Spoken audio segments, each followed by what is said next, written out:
Pemirsa, kaca bagian depan kantor Badan Gizi Nasional di Menteng, Jakarta Pusat tiba-tiba pecah diduga ditembak oleh orang tak dikenal.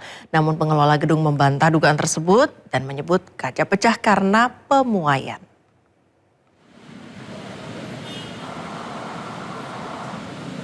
Kantor Badan Gizi Nasional yang berlokasi di Jalan Kebon Sirih, Menteng, Jakarta Pusat mendadak ramai pada Kamis siang. Kaca di lantai 2 tiba-tiba pecah dan pecahannya berserakan di area parkiran. Pecahnya kaca di kantor BGN sempat diduga teror penembakan oleh orang tak dikenal. Merespons dugaan tersebut, pengelola gedung BGN menyebut kaca pecah akibat terjadinya proses pemuaian. Sementara menurut pihak kepolisian, pecahnya kaca bukan karena teror ataupun penembakan. Kenapa? Supaya tidak terjadi korban ya. Jadi dikasih polis lain, nanti ini kita bersihkan semua. Jadi mobil-mobil nanti gak parkir di bawah, jadi biar aman aja sih. Jadi itu cara pencegahannya. Jadi nggak ada masalah apa-apa sih. Emang kaca pecah itu real karena pemuaian kaca, itu aja sih. Keterangan bahwa kejadian pecahnya kaca di BGN ini dari salah satu bidang kaca itu bukan karena ada penembakan ataupun teror. Jadi dari hasil pengecekan yang dilakukan oleh pengelola gedung bahwa terjadi pemuaian dari bidang kaca tersebut sehingga mengakibatkan kaca pecah dan akan segera dilakukan penggantian pada besok hari. Itu aja saya rasa. Terima kasih rekan-rekan semuanya. Tim identifikasi Polres Metro Jakarta Pusat langsung diterjunkan ke lokasi guna melakukan olah TKP dan meminta keterangan dari sejumlah saksi. Dari Jakarta Pusat, Raniston Sanjaya, iNews melaporkan. Terkait kaca gedung yang pecah, itu kita memang gedung kita terjadi kaca pecah itu 1 sampai 2 tahun itu pasti ada kaca gedung, salah satu kaca yang pecah. Jadi mungkin karena faktor pemuaian, udara di luar panas dan di dalam itu dingin, jadi memuai.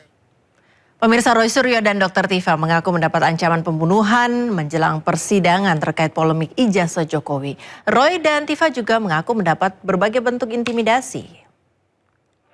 Orang saya bilang borgolai saya, semua polisi saya bilang memang benar. Kalian mau bunuh Roy Suryo sama Dr. Tifa, saya bilang. Semua lain kok.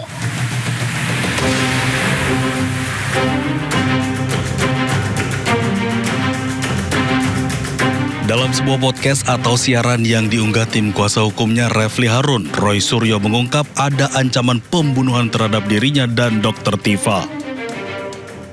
Ancaman pembunuhan diungkap Roy Suryo terjadi di luar rumah sakit usai dirinya menjalani pemeriksaan kesehatan pasca penangkapan.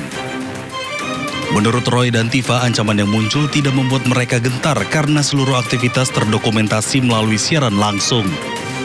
Roy dan Tifa juga menilai ancaman dan intimidasi menunjukkan ada pihak-pihak yang khawatir menghadapi proses pembuktian di pengadilan.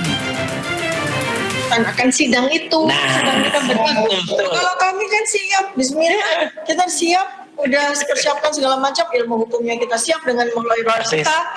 Kemudian kita juga sudah rapat, kita sudah simulasi. Jadi kita siap. Yang nggak siap itu bikin kayak gini nih. Bikin teror, bikin intimidasi, segala macam cara mereka lakukan. Yang mereka katakan itu padahal kita bukan aib. Itu kan sesuatu yang biasa aja. Itu kan terjadi, itu biasa. Siapa orang punya kan? Ada tuh yang teriak-teriak di luar rumah sakit.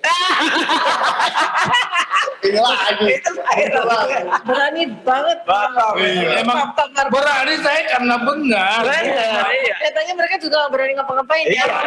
Orang saya bilang borgolai saya, semua polisi saya bilang memang benar. Kalian mau bunuh Roy Suryo sama Dr. Tifa, saya bilang. Semua lain kok.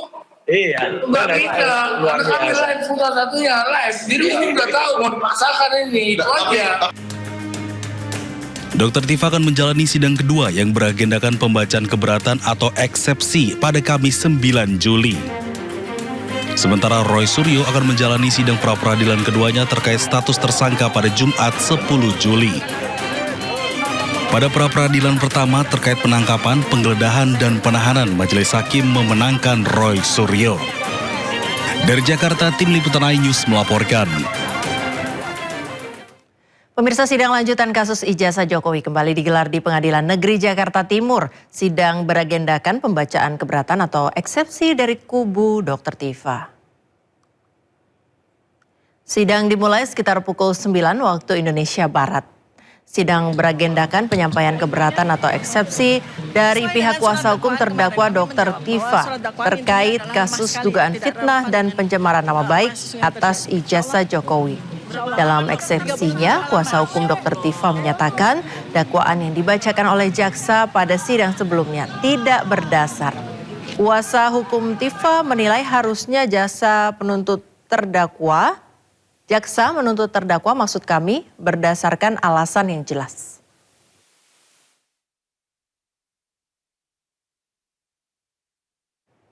Presiden ke-7 Republik Indonesia Joko Widodo merespon putusan pra-peradilan yang dibenangkan oleh Roy Suryo. Sementara terkait sidang pokok perkara, Jokowi menegaskan bahwa dirinya siap menghadiri persidangan jika diminta, serta akan menunjukkan ijazahnya.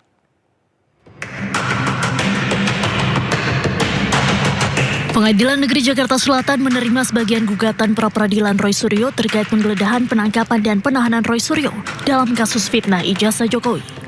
Hakim menyatakan penggeledahan, penangkapan, dan penahanan Roy Suryo tidak sah. Menanggapi hal itu, Jokowi mengaku terkait kasus yang melibatkan Roy Suryo dan Dr. Tifa, Jokowi akan menghormati proses hukum yang berlaku jika dirinya dipanggil oleh majelis hakim. Jokowi menekankan komitmennya untuk membuktikan keaslian ijazah miliknya. Ia menyatakan bakal membawa dokumen asli ijazahnya dari SD sampai S1. Hal ini berlaku untuk kedua persidangan, baik untuk perkara Roy Suryo maupun Dr. Tifa. Kita harus menghormati proses hukum yang ada dan mekanisme hukum yang ada. Kalau saya diundang oleh Yang Mulia Majelis Hakim untuk hadir di forum persidangan, ya saya akan hadir. Dan sesuai yang saya sampaikan yang lalu, saya akan membawa dan menunjukkan ijazah dari SD, SMP, SMA, dan S1 yang saya miliki. Diketahui babak baru kasus fitnah ijazah Jokowi kini tengah bergulir di meja hijau. Terdakwa Dr. Tifa telah menjalani sidang perdana di Pengadilan Negeri Jakarta Timur pada 2 Juli lalu. Sementara itu, berkas perkara terdakwa Roy Suryo masih menunggu jadwal persidangan resmi lantaran Roy sempat mengajukan gugatan pra-peradilan. Tim Liputan News melaporkan.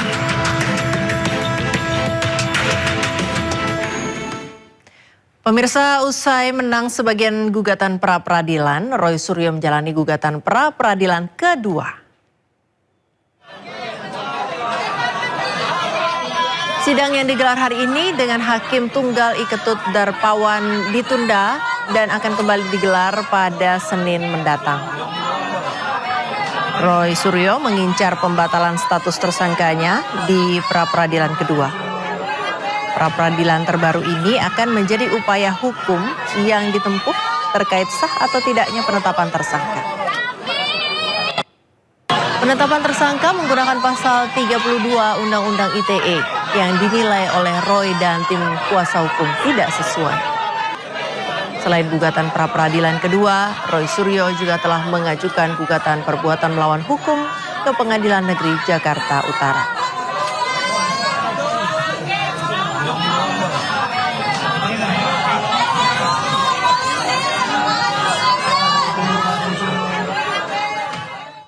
Ya, untuk mengetahui informasi terkini terkait sidang gugatan pra-peradilan Roy Suryo di Pengadilan Negeri Jakarta Selatan, kita terhubung dengan rekan Hadisti Arifa. Selamat siang Hadisti, mengapa sidang pra-peradilan kedua Roy Suryo ini ditunda?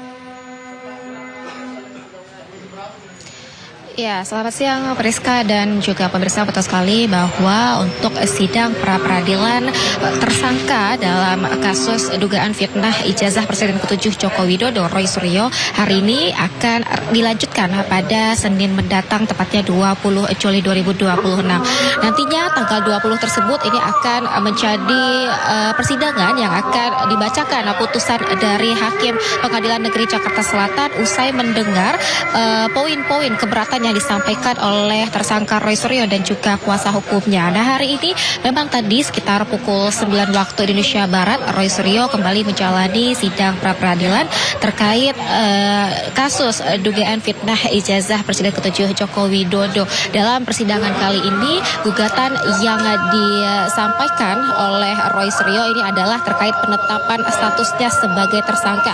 Setelah sebelumnya pada sidang pra-peradilan pertama, hakim ini menerima sebagian gugatan Roy Suryo, yakni terkait penggeledahan, penangkapan dan juga penahanan. Dan di sidang pra-peradilan kedua ini adalah gugatannya yakni terkait penetapan status tersangka atas dirinya, dan untuk termohon di sini adalah Polda Metro Jaya. Nah, memang ada dua poin yang disampaikan atau menjadi poin keberatan pihak Roy Suryo dalam status tersangka. Yang pertama ini adalah ketidakcukupan alat bukti, yang mana harusnya ada minimal 2 alat bukti untuk menetapkan dirinya sebagai tersangka. Dan tadi pihak Roy Suryo menyebutkan bahwa bukti-bukti yang diberikan atau yang digunakan dalam penetapan status tersangkanya ini bukanlah atau tidak cukup menjadi bukti permulaan dalam kasus ini. Kemudian juga terkait adanya penyandangan pasal yang dianggap pasal selundupan, yakni adalah pasal 32 Undang-Undang ITE,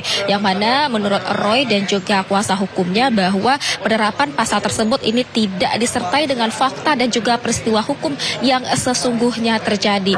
Nah, tentunya pihak Roy Suryo ini berharap kepada hakim pada pengadilan negeri Jakarta Selatan ini untuk dapat mencabut dan juga membatalkan status tersangkanya. Dan selanjutnya memang hakim ini akan mempertimbangkan seluruh fakta-fakta dalam persidangan di sidang pra-peradilan kedua atau jilid kedua ini, yang selanjutnya nanti akan dibahas atau akan diputuskan pada Senin 20 Juli mendatang. Nah, kalau kita mengacu pada sidang pra-peradilan pertama, memang hakim juga sudah menerima gugatan Roy Suryo, yakni terkait penggeledahan, kemudian juga penangkapan dan penahanan atas dirinya, yang mana memang hakim menilai bahwa prosedur yang dilakukan oleh termohon di sini adalah Polda Metro Jaya ini cacat formil atau tidak sah, karena proses penggeledahan ini mengacu pada penyidikan sejak tahun 2025 yang secara hukum acara seharusnya menggunakan KUHP lama. Kemudian juga Roy Suryo dinilai kooperatif dan juga telah memenuhi wajib lapor sejak dirinya ditetapkan sebagai tersangka, sehingga penahanannya dan juga penangkapannya ini dinilai tidak sah dan juga cacat formil. Dan kemudian juga pada persidangan pra-peradilan kedua tentunya Roy Suryo juga menggugat terhadap Polda Metro Jaya atas status tersangkanya yang ia sangkakan, dan juga tadi disampaikan bahwa ini tidak sah karena beberapa poin yang disampaikan tadi, yakni tidak adanya alat bukti yang cukup sebagai bukti permulaan dan juga pasal yang penerapannya tidak sesuai untuk penetapan dirinya sebagai tersangka. Demikian, Priska. Ya, terima kasih Adisti Arifah, selamat bertugas kembali. Kebijakan pembagian komisi bagi mitra ojek online turun dari 20% menjadi 8% telah diberlakukan. Meski begitu, Menteri UMKM Maman Abdurrahman memastikan bahwa hal ini tidak membuat penurunan pendapatan pengemudi ojol dan justru dipandang sebaliknya.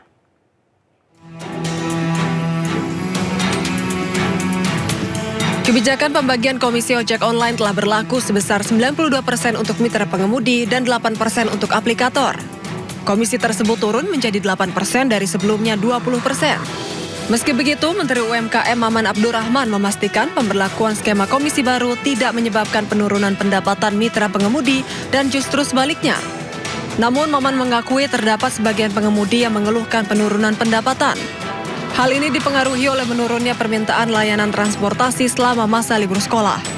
Ia juga mengatakan para mitra ojol mengapresiasi atas kebijakan baru tersebut karena dinilai memberikan porsi pendapatan yang lebih besar kepada mitra pengemudi dan keberpihakan pemerintah terhadap pelaku usaha mikro. Kita menanyakan bagaimana kira-kira menurut teman-teman situasi ini.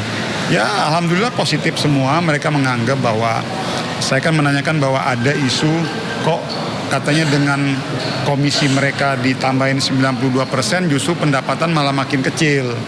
Kita tanyakan sama mereka, enggak juga. Mereka mengatakan sebagian juga besar mengatakan alhamdulillah oke, tapi bahwa mungkin ada juga yang menurun, harus dilihat sekarang lagi liburan sekolah katanya. Kan sekarang lagi era liburan sekolah, terus juga anak-anak mahasiswa ada juga sebagian yang libur, dan artinya itu bukan semata-mata karena masalah pembagian komisi. Menteri UMKM memastikan pemerintah akan terus memantau perkembangan di lapangan untuk memastikan implementasi kebijakan berjalan sesuai dengan tujuan. Dari Jakarta, Ade Firmansyah, iNews melaporkan. Pemirsa, industri aset kripto Indonesia memasuki babak baru dengan hadirnya pemain global melalui kemitraan bersama perusahaan lokal. Langkah ini diharapkan memperkuat ekonomi digital nasional sekaligus mendorong regulasi dan perlindungan konsumen yang semakin baik. BTSE Indonesia resmi diluncurkan melalui joint venture dengan PT Aset Kripto Internasional sekaligus melakukan rebranding platform NVX. Kolaborasi ini menghadirkan teknologi, infrastruktur, perdagangan, dan juga likuiditas global. Sementara, tim lokal fokus mengembangkan pasar dan pengguna. BTSE Indonesia juga telah mengantongi izin dari Otoritas Jasa Keuangan sebagai pedagang aset keuangan digital. Dengan izin tersebut, layanan deposit, penarikan, dan perdagangan aset kripto dalam rupiah dapat dilakukan sesuai dengan regulasi. Hari ini juga akan ada Pak Rizal Nusudibyo. Untuk mendapatkan license ini, kami cukup berusaha untuk mengikuti peraturan-peraturan yang ada, dan pastinya kami mengikuti arahan-arahan dari semua regulator untuk memastikan consumer protection atau perlindungan konsumen. Beralih ke informasi duka, pemirsa, anggota DPR RI sekaligus pengusaha Rahmat Gobel meninggal dunia. Rahmat Gobel mengembuskan nafas terakhir di Jakarta pada dini hari tadi. Jenazah Rahmat Gobel disemayamkan di rumah duka di Jalan Supomo, Jakarta Selatan dan akan dimakamkan di Gorontalo. Rahmat Gobel pergi di usianya yang ke-63 tahun, meninggalkan seorang istri dan 2 orang anak. Rahmat Gobel pernah menjadi Menteri Perdagangan di era Presiden ke-7 Joko Widodo. Ia juga pernah menjabat Wakil Ketua DPR RI periode 2019-2024.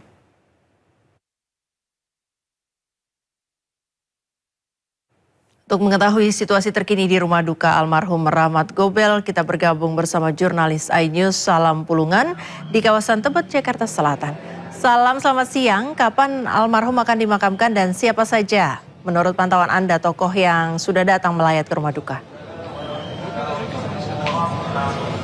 Ya, Priska dan juga pemirsa, saat ini saya sedang berada di rumah duka almarhum Rahmat Gobel yang berada di kawasan Tebet, Jakarta Selatan, di mana saat ini suasana duka ini masih menyelimuti keluarga dan juga para pelayat yang terus berdatangan untuk menyampaikan bela sungkawa. Dan memang seperti kita ketahui secara bersama bahwa Rahmat Gobel ini dikenal sebagai sosok pengusaha nasional, kemudian juga politikus dan juga mantan Menteri Ketenagakerjaan, maksud kami mantan Menteri Perdagangan pada era Jokowi, di mana Rahmat Gobel ini meninggal dunia pada Jumat di hari tadi. Dan memang dapat kami informasikan juga kepada Anda, Priska dan juga pemirsa, bahwa kabar duka tersebut ini juga mendapatkan perhatian luas dari sejumlah kalangan tokoh pejabat publik yang turut hadir untuk melayat sejak pagi hari tadi. Memang tadi kurang lebih pada 1 jam yang lalu dari Presiden ke-7 Republik Indonesia Joko Widodo ini juga turut melayat ke rumah duka yang berada di kawasan Tebet, Jakarta Selatan, di mana tadi Jokowi sempat menyatakan bahwa Rahmat Gobel ini dinilainya sebagai sosok yang memiliki dedikasi tinggi dan juga